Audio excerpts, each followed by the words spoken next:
One really cool way of exploring color is with using Adobe's color wheel and extreme theme. They call it, I think it's just color.adobe.com.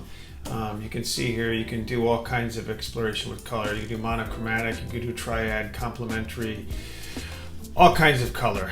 You can play around with sliders. Why this is helpful is when you're trying to develop a brand and working with color palettes. Like I currently have a logo project that I'm working on, and I need to come up with a color palette that's in the brick realm, like a brick face color palette. And while I can come up with my own color palette, which I often do, I use this as sort of a criteria to get started, to kind of give me a general range to play with the color wheels, and it gives me something online. There's actually an app that I can use on my phone that's really cool too. But what you can do here is just go to the Explore tab, and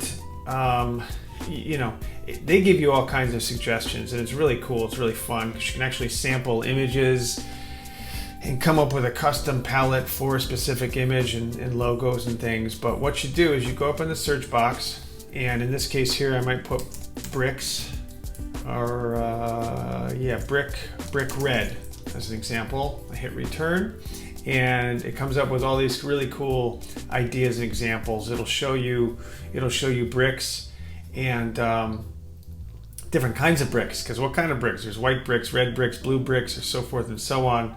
I know, for example, that I want to work with this client on a certain kind of a brick color, because they're kind of a solid brick laying type of company, to capture the essence of their brand.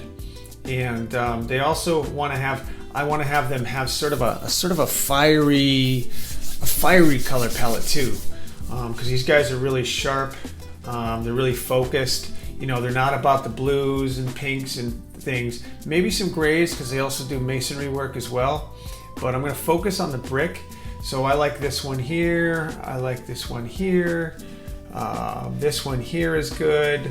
But I want to add some fiery color in there as well. So I might take this one here, although I'm not crazy about the middle color there, the middle range. Maybe this one down here. Sometimes what I do is I simply do a screen capture, and I capture around it just to at least start exploring with it and get started with some ideas. But you can download them right here. You download as a JPEG.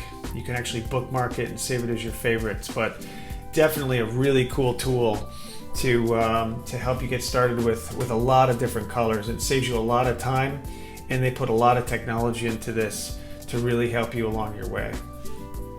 So that's color.adobe.com. Very cool tool.